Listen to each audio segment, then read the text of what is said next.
Man, this week I am definitely ordering another one of these. It is like, I didn't know it would get so flimsy by just changing its direction.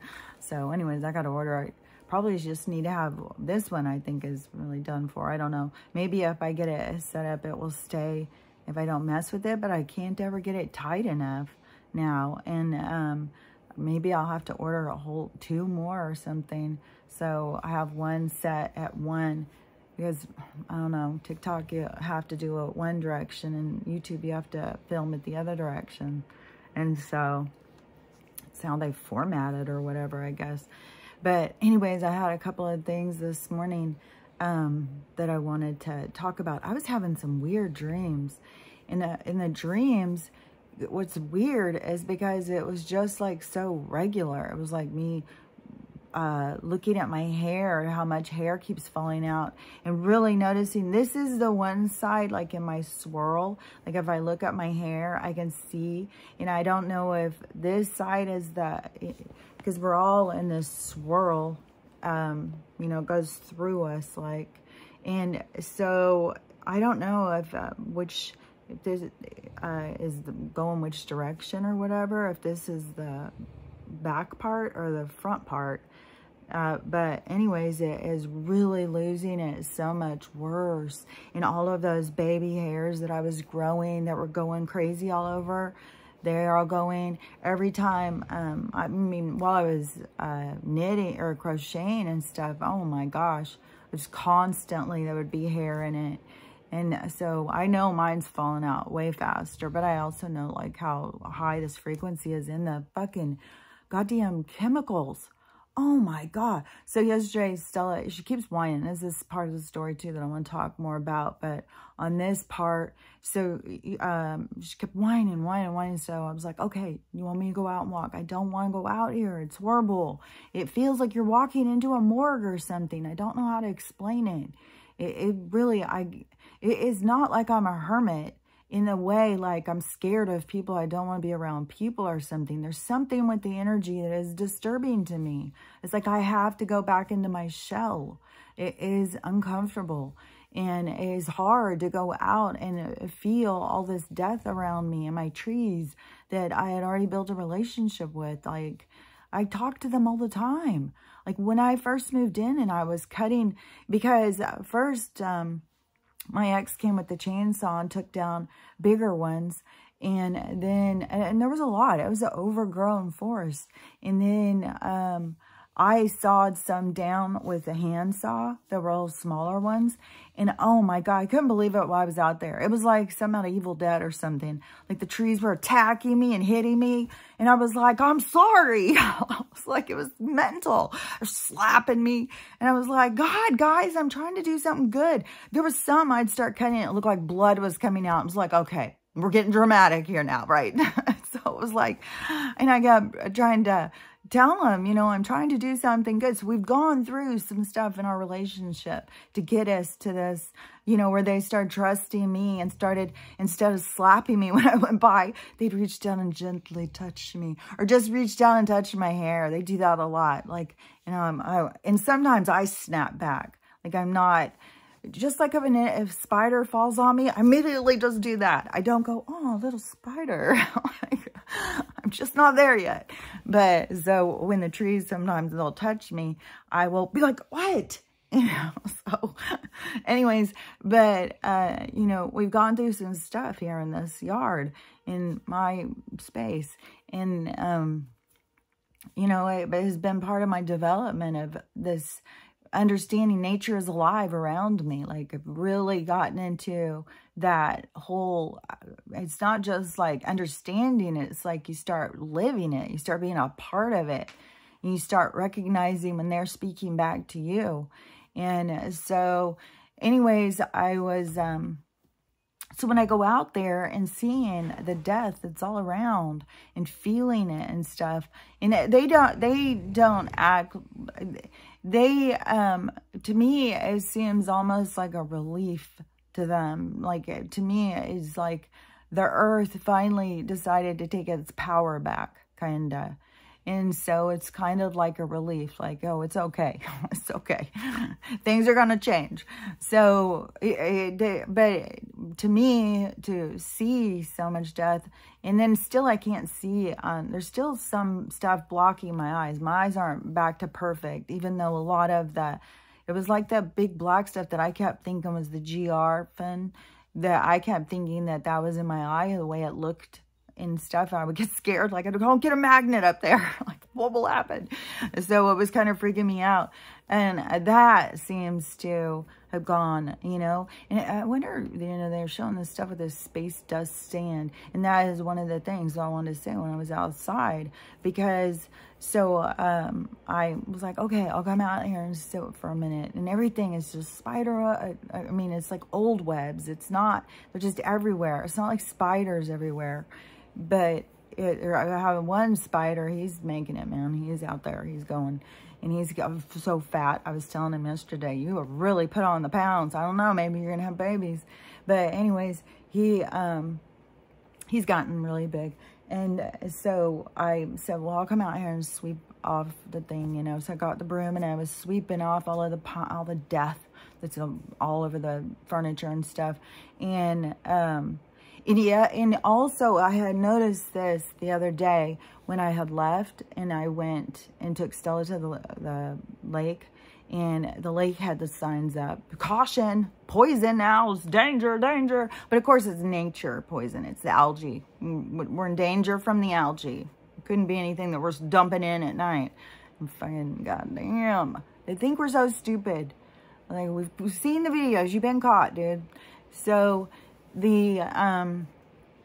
but when we had gone that day, I was like, what is this fucking, it's like somebody just came in and poured powder on my car. And I was like, okay, I'm not gonna, it's not the green color though. And I was like, okay, it's the gray, but I've talked about the gray before. But I thought, okay, it could be, because I hadn't been seeing the trails. And that's why I said, it's not just that. There's something else. There's a reason why they fly over at night, too. I swear to God. But it isn't just the trails. And so, when I went out there, and it was just like this gray powder all over my car, I was thinking, you know, oh, it's so dusty. It hadn't rained in so long. I'm telling you, it's fucking like Dust Bowl. It is weird. And that's probably one of the things that's hard on everything here, is because it's so used to having so much water, because everything is dying and drying out. And they're all, you can tell it's all chemicals and stuff, but the lack of rain is really harmful to it too. But I think if they rained it at this point because of the toxins, it's definite acid rain. I mean, it's the color napalm, dude. And so when you are the sky, like when in the morning, when it starts being up in my windows that don't have curtains, it will come through. It's total orange sky. And all I hear is, oh, I love the smell of napalm in the morning. I hear every time. And so it's like, this motherfucking napalm. That's what they're telling me. This is fucking acid rain. This is poison. And so... And there's so many people out, you know, the ones that do all this research and start showing this color is this color is this. And then finding all these articles talking about this space dust. What I'm talking about is the stuff that they've come out and said. Like, these are old articles people are finding in Science magazines, Forbes magazines, all sorts of magazines where they've come out and told us. But nobody paid any attention, or nobody bought the subscription or something. It's not the magazines, everybody. They should have put it in People magazine. Then they would have got their point across. But they hide it. They hide it where they know none of us are using our minds. We're just using our desires. I want to live like that. I want to be like them. You know, so they know what they're doing. Anyways, so when I had seen the powder, I was like, okay, well, it could be dust. It could be, you know, the dry dust going all over my car somehow, but people driving by. And so then when my daughter was coming, I had opened the gate and I had pulled my car back and had all the lights on and stuff. And when I got the car back there under the lights and stuff, I was like, man, that is definitely the fucking space dust shit. And so I was like, I'm going to wash my car tomorrow. And this is, I got to think about every fucking time Stella goes out, she gets this motherfucking shit on her and comes in. And it doesn't matter how much of it the car, I don't even know how long that would have taken to have this much. So I went out. It seems like we just got a heavy dumping kind of over the last couple of weeks or something. But I don't know. There's like so many things that we're just not paying attention to all the time. That's why it is a sharpness that we have to define, a natural sharpness of understanding who's the predator, who's out to get us, who's trying, you know, we got to protect ourselves, you know, we got to get like the fucking, I just saw this funny ass video. The honey badger, one honey badger, taking on 3 cougars, or no, leopards. There were 3 leopards. It was a mom and 2 babies. And I don't know if she was doing a training. I don't know what if they were. But this honey badger kicked ass. Doesn't fuck around. And that's how we got to get. Like, we can take it on. We got to be paying attention. We don't have to be the biggest, toughest thing. But we got to be sharp. And so, anyways, I washed the car. So when I went out onto the patio and I swept off the stuff, and so I keep going out there and talking to her because she keeps whining, and I keep getting distracted because, like I said, they're constantly talking to me and they tell me stuff, and then I have to go in and record real quick and say what they told me. And so I do this all day long. It drives Stella crazy, but it's like, I'm telling you, I'm like on fucking, I feel sometimes like I'm just some sort of AI or something. They tell me what to say, I go do it. Like I'm a fucking robot for the spirits. And so I was outside on the porch and I looked down and I had already swept off. And I saw, oh my gosh, even after sweeping, that stuff won't come off. And then I remember too, before when I tried washing it off, because it doesn't just all come off. Like the first time it was on my car, but there was more a greener. There's like, it goes kind of in between these green and gray. I don't know what all chemicals create what reactions, because it wouldn't, like they could mix the chemicals up and make the color reactions. So it doesn't, you know, it's hard to say any of this stuff, but that's how they are diffusing or putting it all on us. So we're breathing it in. And so that's why, you know, and it works with the frequency to cause all of this illness. And, you know, you got certain things inside of you, then it's going to, you know, short your heart out. You got certain things inside of you, it's going to, it's like everybody's having different reactions. That's why they're so smart. So nobody puts it all together. It's like too many, but they know exactly what they're doing. And they have fucking know so well that they have actually targeted certain people and targeted people to make society weaker by taking out a certain age group of young men. So anyways, and look at too, as they promote that, look at the promotion of feminism. Get all these ladies to just love each other, and then you don't have to worry about procreation because nobody's going to be having any babies. And then plus you're going to make it a little harder on them because you're going to destroy the reproductive, and they're going to create their little handmaid's tale. Well, my daughters were watching that and they kept saying, this is what they're doing. This is what they're doing. Oh my God. And I was like, I'm not watching this. I'm not putting this into my mind. But so I know enough about it to know, like, oh yeah, it is their total disclosure of what they're doing.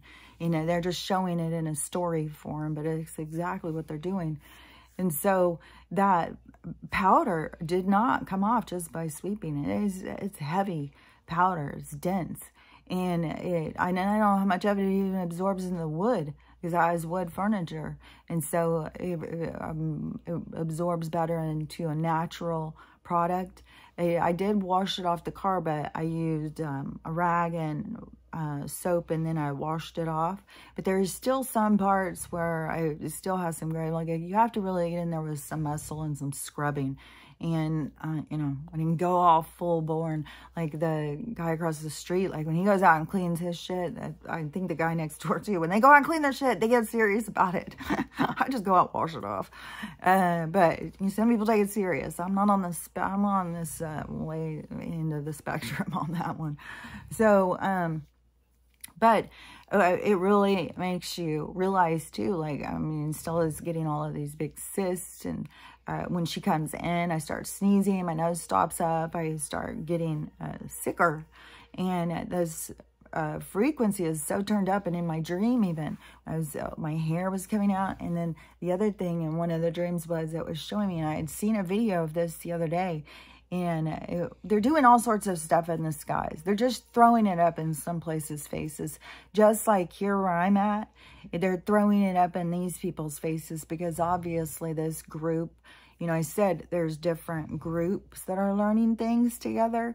And this group, I think, is something about, you know, their value of their houses and not minding if the earth is destroyed. And it's so much in their face and it's so much in our ears. And it's just all around. And it's what pushes them into, you know, coming into tune with the earth instead of thinking that they're going to profit somehow off of this. So as a group, but you have other groups, you know, that are having other experiences. And in some areas, they're just up in their face with the fucking shit in the sky. They're doing like pictures, design. I can't even believe the stuff I've seen in videos now of that. Like just look up the sky stuff of the videos. People are showing all sorts of wacky stuff. And it is just throwing it up in their face. So I don't know each different group's lessons because everything's micro, macro. There's a complete spectrum. It's every single thing. And in between is what every soul and how completely designed it is. That you will be in an area where you are there to learn your lessons. You know, the thing that's kind of strange to me this morning, because, you know, I question it all the time. What am I supposed to be learning? Why am I different than everybody else? Like in the sense of aware that I know what's going on in there also. Nobody does. And it's so like, oh. And this morning, this was Vortex. I watched Moon Magic this morning. Every Sunday, she does different readings all the time. I like her calm voice and stuff. But she's just, I also like Crazy Dreamer, and I also like White Feather Tarot. But the pick-a-cards, I don't like to do any of those Zodiac ones anymore. Because it's just too, at least when I pick a card, I feel more like it's a direct message. And I've been getting the same message for so long. And the one this morning, I did the hummingbird. So if you want to see, you'll see what my message is that I get all the time. But anyways, what was I going to say? It was something. Oh, one of the things she said in the thing, and it's like, I don't know how to explain this, but until somebody experiences it. It was so perfect the other day when a commercial had come on.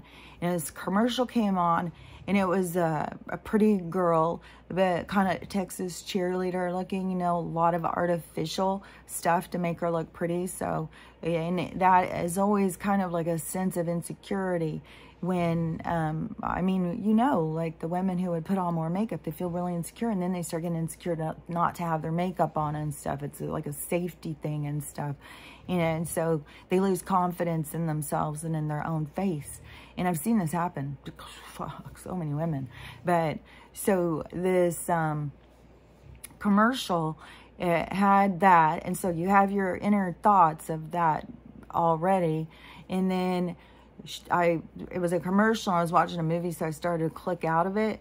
And right as I did, she said a certain word that went in my head. They told me something else, and the whole thing went together all of a sudden in a whole picture, and I understood.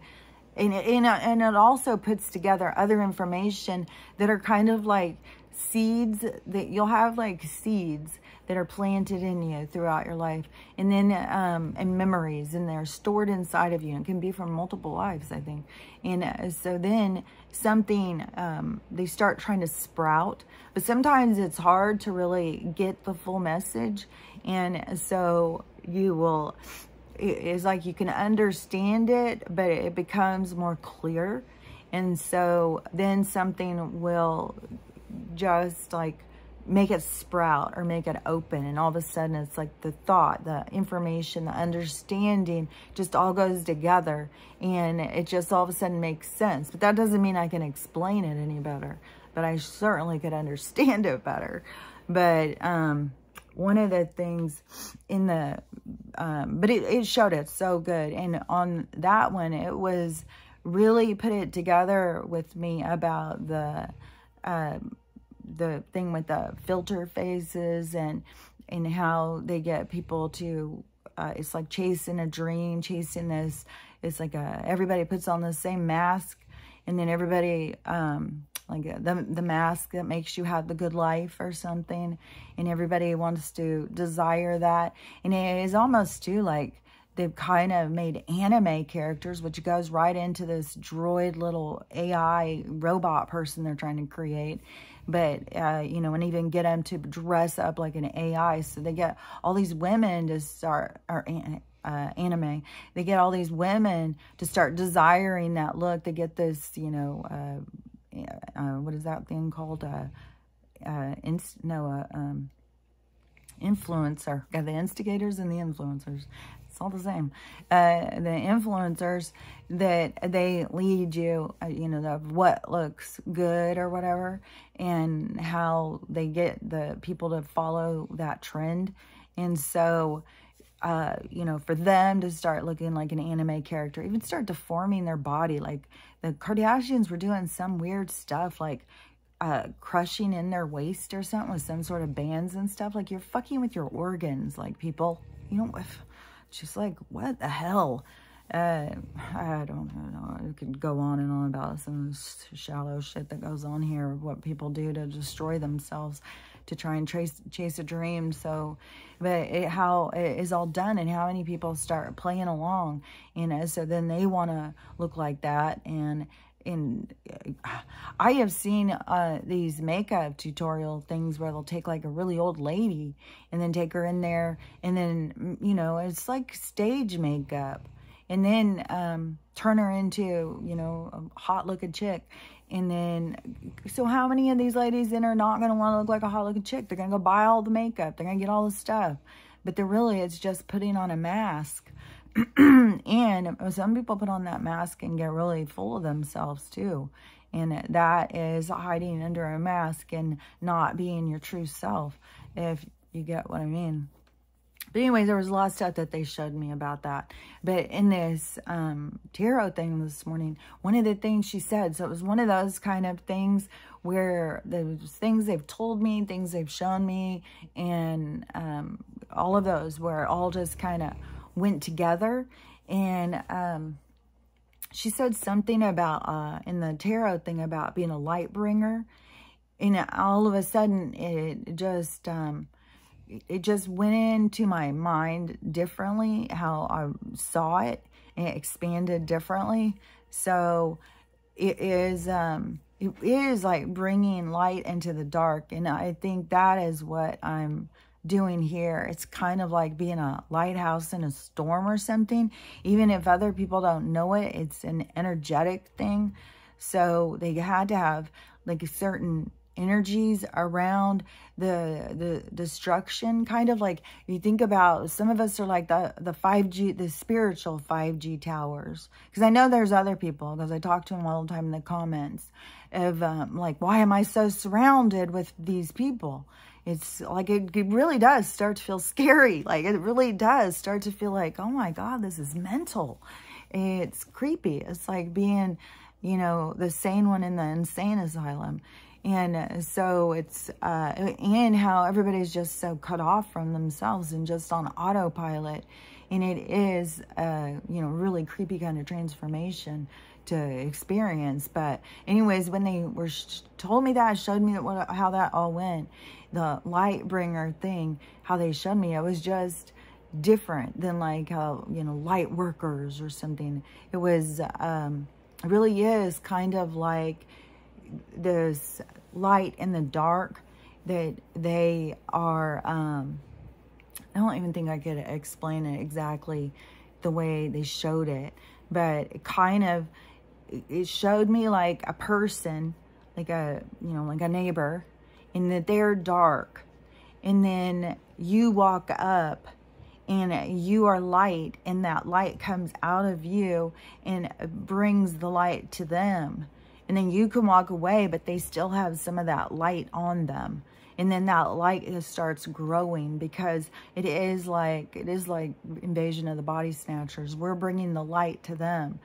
And so, and it doesn't have to be like, I don't have to go around shaking hands. Hey, everybody, hey, everybody. You know, it is really, because it's all energetic. And I have noticed, because they'll do this to get me to do this all the time. That's why I really got into that thing about the war dances and stuff, because I've been doing that in my house for so long. And, you know, and then I started just noticing how many people put together these mass meditations. And I was thinking, you know, that is really pulling our energy in. Like, I think that there has been in different religions or religious practice where they've all gotten together and prayed together and stuff like that. But even when you see like those men, I think it's Muslim, that they do it and they get on those little rugs and they get down and I think they even have like a certain period of time that they have to go for like a week. I don't know. It seems like it's something about 48 hours or 3 days or something, and they have to fast. And then something like Rafarin or something. I keep kind of hearing, look, I don't know. I know that's not the word, but I can't really make it out. But some kind of a prayer thing. And then they get down on those little rugs and they'll just pray and pray and pray. And I don't know if they have to do it all. I think it's like a certain amount of time. I think I saw about this in a show that I was watching. So anyways, but then when they go down to pray, it's not just sitting there silently and meditating and quietly. Everyone be quiet. No, they get like real, like, whoa. They get real, get their energy bigger. And I really think, and when you think about tribes, and then they would go out, they would get their energy bigger, not pull it in.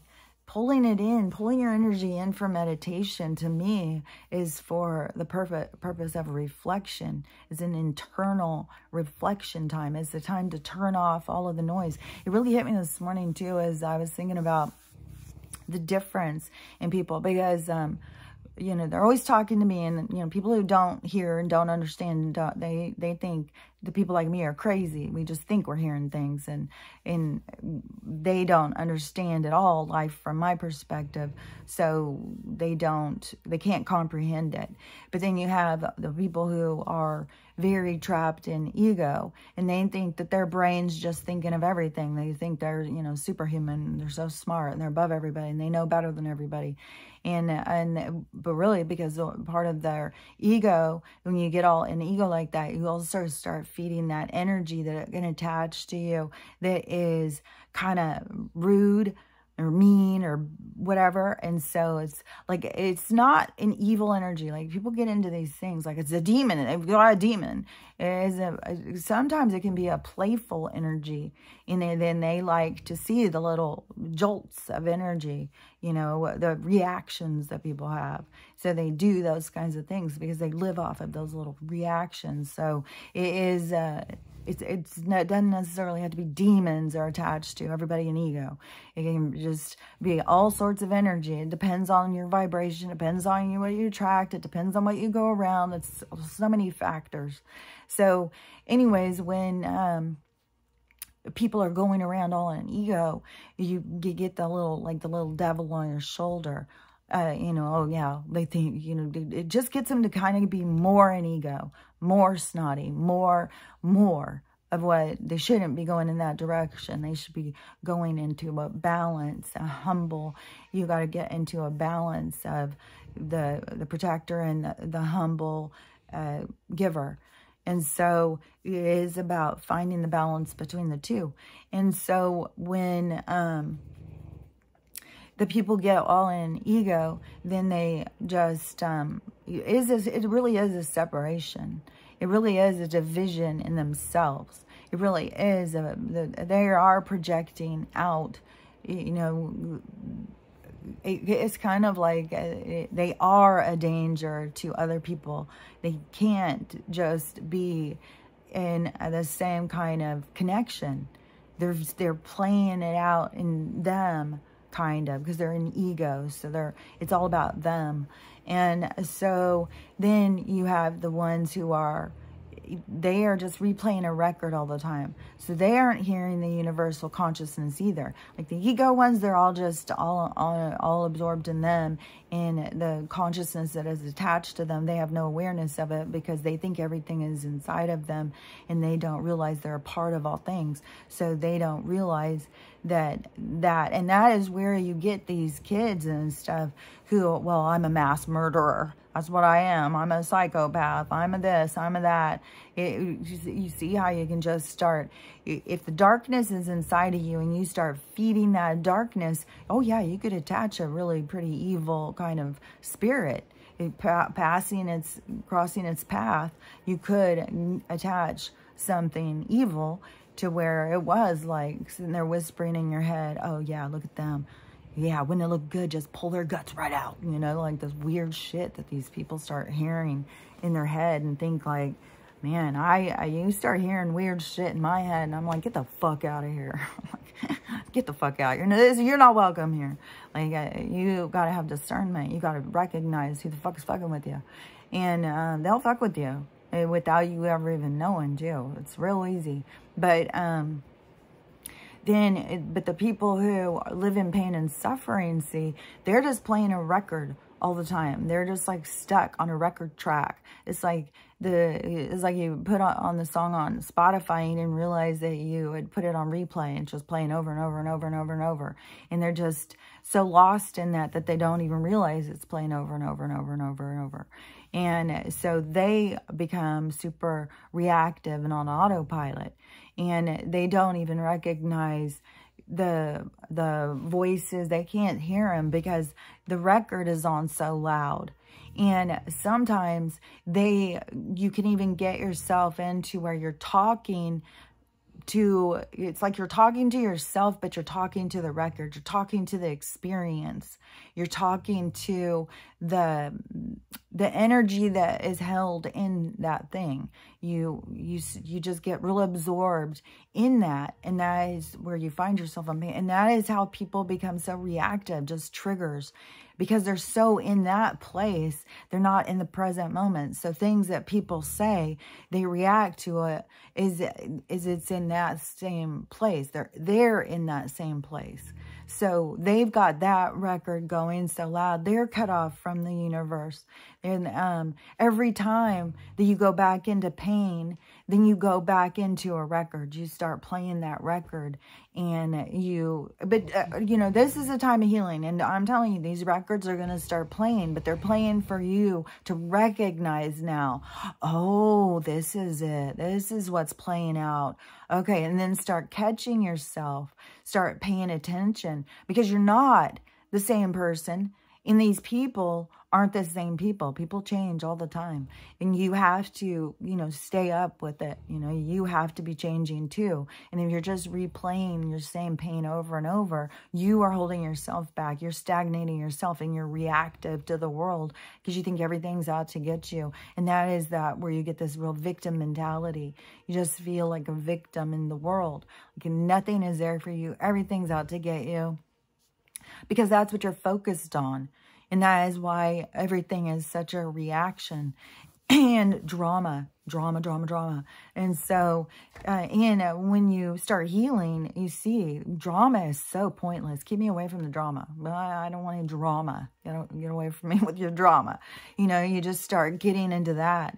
Whereas when you're not doing well, drama is kind of feeds you to keep you alive. Like, you need the drama. It's kind of like your adrenaline rush just to keep going through life, because you're such a victim. You're so down on yourself and you're so beat down. And so it is so much. And see, the universe is handing this to everybody right now. The universe is like, life was hard and you couldn't see how to heal. It was distracting you. And so they're going to come in and bring it. They're going to bring it. And so everybody will have to face themselves. There won't be any choice. You will have to heal your stuff and you'll have to change in order to keep going. So you won't be able to play the same games as you were playing. And that is when I've seen videos of these, I saw a video yesterday. It was a high school, I think, could have been junior high. and it was some kid from across the room video this, and it was a girl, and she's sitting in one of the desks, and she's all slumped down. She's low as you could get and still be in the chair, bawling her head off. She sounded terrorized. The teacher is as big as he could get, as big and giant as he could get, right on her desk, on her actual desk, right in front of her with his hands, and moving forward like as big as he could get, right in her face, screaming at the top of his lungs about her putting her phone away. Do you get it yet? Do you get it yet? And she's bawling, and, you know, it's sick. And this is what is coming to the surface. People don't know who's living inside of them. It's going to be shown. It's going to be shown to the world. Everyone is showing the world, and they don't realize it. And so all of this is the purge, you know, and he can see, like, he can look in that and go. I mean, there's a lot of things he could do. I'm going to say, what do you do as a healthy survivor is look at that and then process, like, what in the hell? Why would I lose my damn mind over a phone? Why would I go as a predator and try and distress someone like that in school? And it's not even my kid. Like, there's so many things that he needs to go in and look and see where in his pain will get him to act like that and treat people like that. It's disturbing. It's despicable. And he has to go in and face himself, face his own pain, and heal that shit. And that is where a lot of people can't. They can't even go in and even see themselves. And so when they go in and have to go through that process, you know, and you have to humble yourself. He needs to apologize. And even if he doesn't apologize to the public, like, it's the people who are affected, the people in his orbit. He certainly needs to apologize. He needs to probably step down and go to a healing center for a while and really figure out what the fuck is wrong with him, because that is such inappropriate behavior. And it's happening all over the place. Just like that one girl has those little tiny kids at that table having their little treats. And then she comes out like a monster and terrorizes them. And she's laughing about it. She thinks it's the funniest thing in the whole wide world. This isn't your child. These are someone else's kids. And it's like, you know, and I would sit here and think that I'm laughing because I'm hearing someone talking about something like it's real when I know it's not real. But, you know, I feel like I'm some sort of maniac, and like I can't even imagine, like, where is this person's mind? Where is their consciousness? What are they just stuck on this thrill of, I mean, I don't even know. Like, that's why I said it's so hard to understand how other people perceive life and see things. But all of this stuff is coming into the people's own vision of self. And some people are having it play out in the public. Our life has become public like that. People have done all sorts of stuff on the web or the internet or whatever. And so all of that stuff will be coming back to haunt them. It's going to be part of the process of the whole purge of this reality, you know? And so this is all sorts of different people, but the universe is going to make sure that you can't hide from yourself anymore. And so it is part of, you know, the cleaning it up of the world. But each person, you can see, because that's something in the public, but this stuff is going on at a smaller level too. It's going on in people's homes. It's going on all over the place. The monster that's living inside can no longer be contained, and you can't hide it. There's nothing you can do to hide it. It's like the veil being dropped is the veil being dropped. It's seeing the truth. It's seeing who's inside of each person. It's seeing what is living in everybody. It's not just the truth to this world. It's your own personal truth, because you are your own planet. You are your own planetary system. You are your own universe. And so you what has happened in each individual's life is just as profound as what's happening on a collective or planetary level of change and this purging out of what was old, and the phoenix and the ashes rising from the debris that is left behind. And that is completely on the symbolic level of each individual person. And the one thing too is because when you live by the rules and the paradigms and the limitations and stuff, you're going to be so much harder on yourself because they told you what a good person. They told you all these things. And that is where you have to really go into your spirit, because your spirit doesn't judge you. Your spirit has no judgment on anybody. It's the paradigms, it's the limitations, it's the rules. That's what creates the judgment. But so you have to process through that. That's why I talk about it. It's like taking this, dismantling the cage that you're in. It is dismantling the paradigms and limitations that you've been taught to believe about yourself. And so you have to take those down, just like what I was talking about with my daughter when she's in there crying, you know, and she has to be responsible and get to work and stuff like that. But how is that responsible when you're not taking care of yourself? It's this changing of how you look at things and how you understand, because you've been taught and trained to look at it the way they want you to do, the way they want you to look at it. And that is, you're a worker bee, you know, get out there and work. And you know, it's all of us starting to say, hey, I don't want to work for you. I just want to go fly around and smell flowers all day. I don't want to do what you want me to do. And that is what's happening to each person. But so all of the thoughts in the rules are the things that's why you have to go in and really understand yourself. Where do I really stand on this? Like, it makes you reevaluate so many things. That's where I started reevaluating, like, feeding schedules, even telling us when to brush our teeth and stuff. It's like, couldn't we just tell when our teeth are dirty? Why do we need somebody to tell us when to eat? Don't our bodies tell us when to eat? And so it's this whole shift in your perspective about things. And it's all part of the process as you go through it. That you got to start dismantling. So this guy is going to have a huge amount of shame. Oh my gosh, you know he's going to be attacked by, oh my gosh, every rights person out there is going to, I mean, and those people, see, that part of them is coming to the surface. So they're extreme. And they are, oh my God, like the people who are like that are getting more and more extreme, but they have to recognize that in themselves. Like, what am I feeding here, really? And so that's why I said a lot of people who are awake don't realize really that they're not awake yet. They're just in the process still, and they think they're all woke up. But it's, you're still in the process. You're still a little living in the fantasy, living in the dream. You're not fully aware and functioning as a awakened soul, as a consciousness that is conscious and present. So when he goes through that, see, he needs to do the humbling himself. And then when he starts facing himself and he wants to get really hard on himself, and he needs to go in and really start understanding himself on a deeper level. And that is where a lot of times your past lives will start coming in and showing you who you are on a deeper level. Why these things, why you are going through some of the experiences you go through.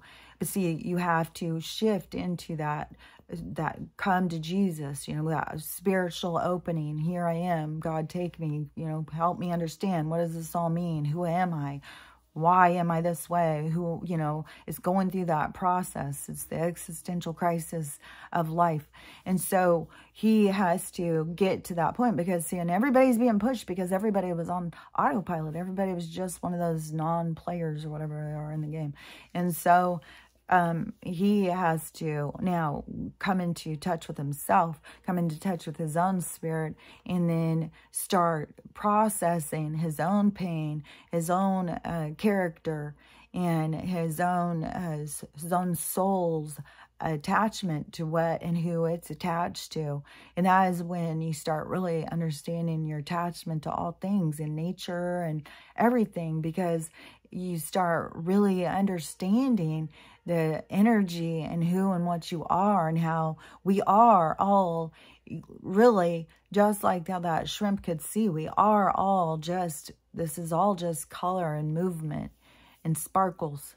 And as we are defining that in our minds so we can have an experience, which this is something that they showed me this morning that I thought, I got to share this. Okay, so you know how they kind of, to me when I was a kid, they said a zoo. As I got older, I kind of understood more what they were saying. But this morning, something they just showed me, it just clicked in. And so I was like, okay, I got to explain it like this.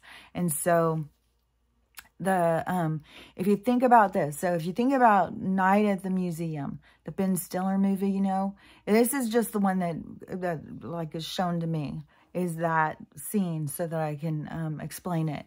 So you know, at the museum, how it has different displays. So it has the big window. And so you can go and you can look in the caveman window and, oh, look, that's what they used to do. Or go to the Native American one, oh, look, and do that. And go to the dinosaur one, oh, look at the dinosaur, you know, and you go around to the different things. And, you know, depending on your own daydream abilities is, you know, if you can project your mind into the place where they are in that space and time. So as you go through and you observe and you're looking at these different windows of time and these different ages of possibilities of experience. And so you see those on display, and we walk through and we look at them and we try and imagine and experience and remember and think about those different times.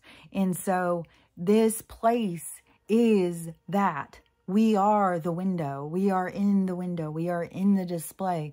And when I talk about all these people who are always walking by, all sizes, they're always going around. And it seems to me like in this, in my house right here, one of the, like how there's portals, one of the things is I think it's more of my hallway, because they don't really come in here and sit. Like I could have a family member or somebody like that come in here and sit, but the observers, the watchers don't come in and just sit and go into the window that they're observing. So we're in being observed on all levels that you can imagine. But they are observing because it's like learning. It's like a science museum. It's like a psychology, a learning place. And so and we have come into a school, keep in mind. So it's kind of like when you think about how they show the surgeries, and then you have the surgeon down there doing it, and then you have the little window. Like I can't think of what it's called, the observation room, and then they can watch. So it's kind of like that. Like the portals are the observation rooms so that they can go in and watch and see and get clearer views. So some people can be way out there watching as farther away so that they can get the whole view. But they can also go in like a telescope. They can go in closer and see closer up. And then you can go in and you can walk around. You can go in and see, but see, you can't participate. You have to be birthed into the experience, into the room, into the display. And so they can come in and observe and walk around. They can talk to us and communicate with us, but we are focused on the experience. And so we don't necessarily hear them, except for, you know, people like me who are very tuned in. Like, I know you're out there. I see you. You know, you have people like me who understand that they're all around us and that they are a part of our existence. And that is like, you know, where people start being like, oh, there's ghosts, there's monsters, everything. It's all sorts of beings. It's the watchers. It's the observers. It's the ones who are learning from our experiences. And so we are in the window, the age, the time period, and we are in the experience, and there's all those available. See, the museum has them all going all the time, right?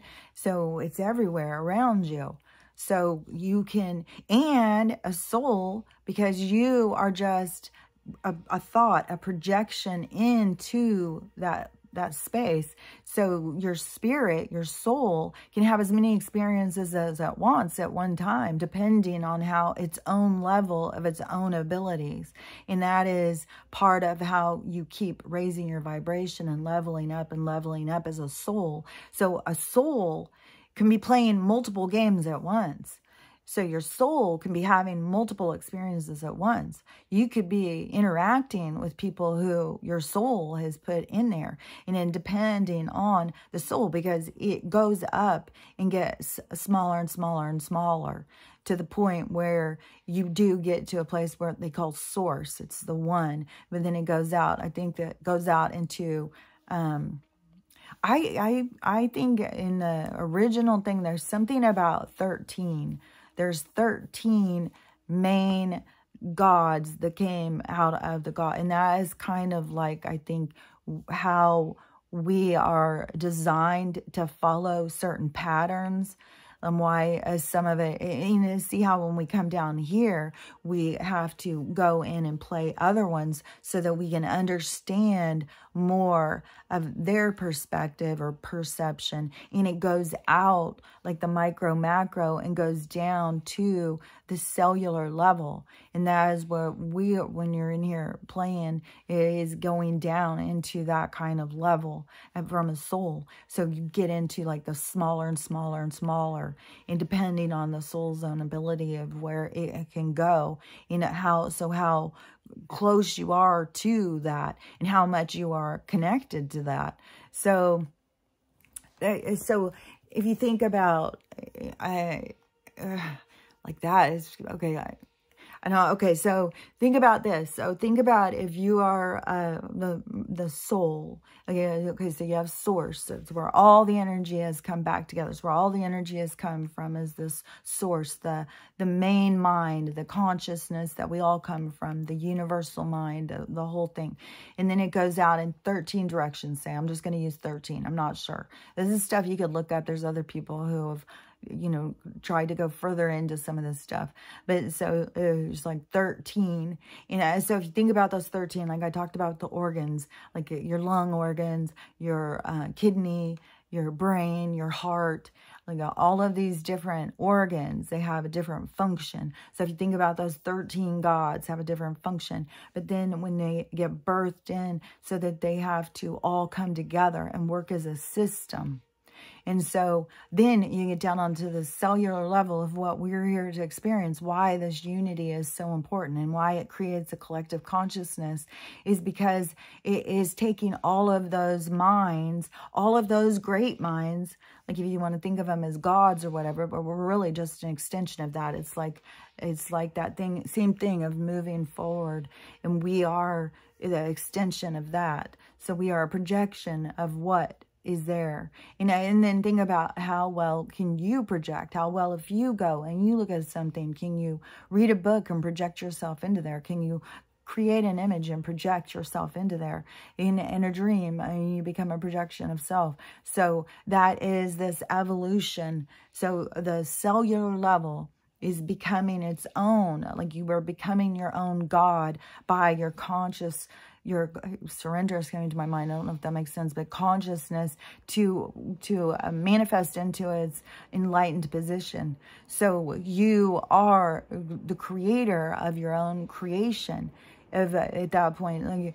So they are up there as the 13, say, as the different organs, and they put that energy out. And so everyone has its own function. But when we come together, we all create something bigger, if that makes sense. I hope it makes sense. Like, it's so hard when they show you stuff. And I know that to some people, it will make sense. And if it doesn't make sense, just remember, a lot of it is seeds.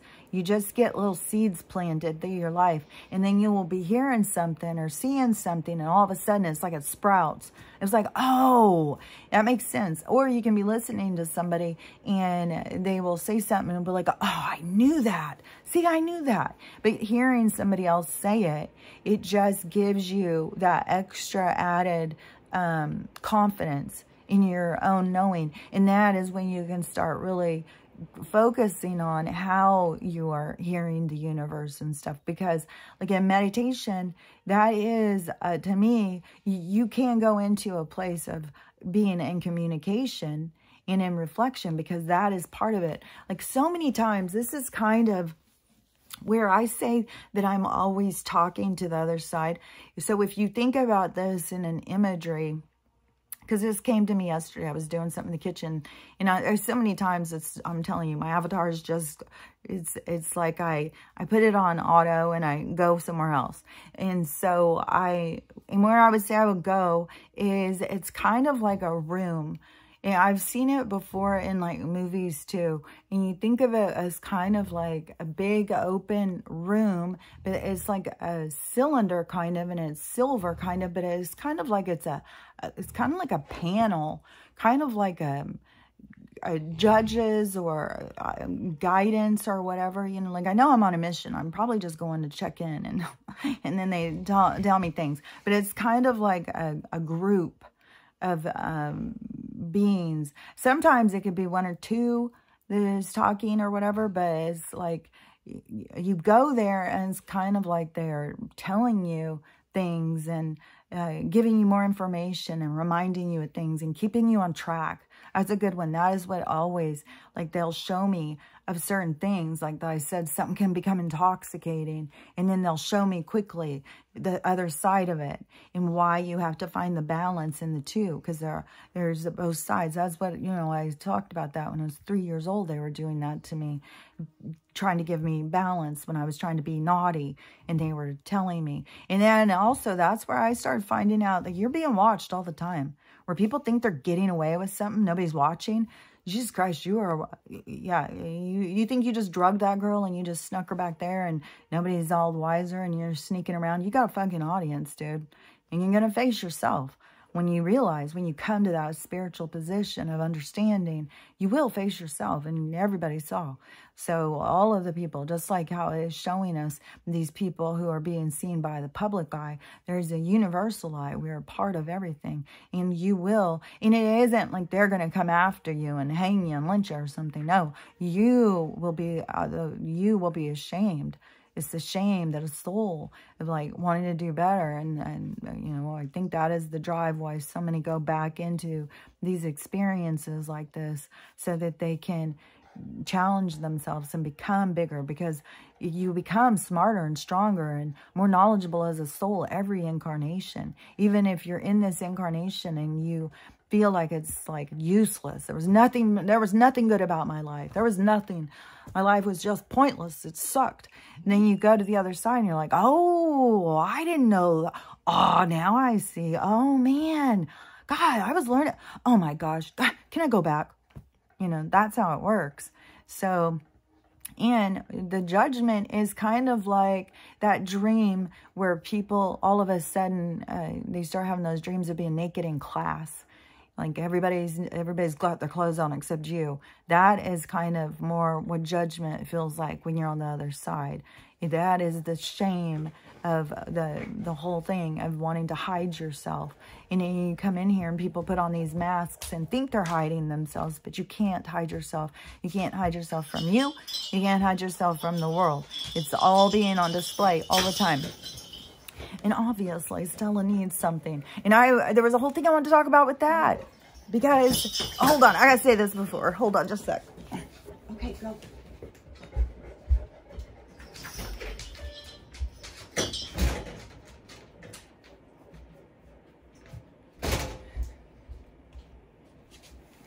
Because I've noticed this so much. When I'm doing something or thinking something or something, and she will do a disruption. And I said, I know that is part of when there's certain times that she will keep disrupting me. And I know that is definitely interference. I just totally saw.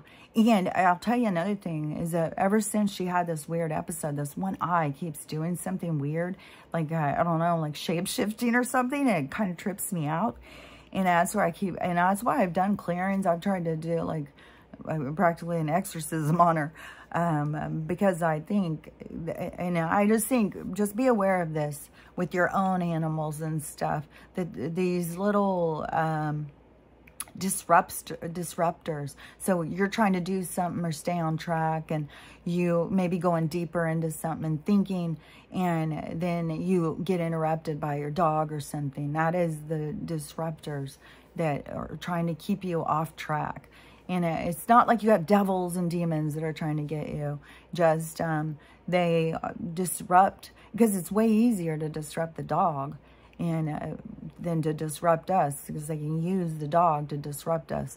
So that is one of the things. And then another thing just crossed my mind when I was saying that. Oh, I can't remember now. It was something about, well, if it is a real big thing, I'll just come back and say something else about it. I've already been talking like an hour. I've been talking a long time for a lot of these days.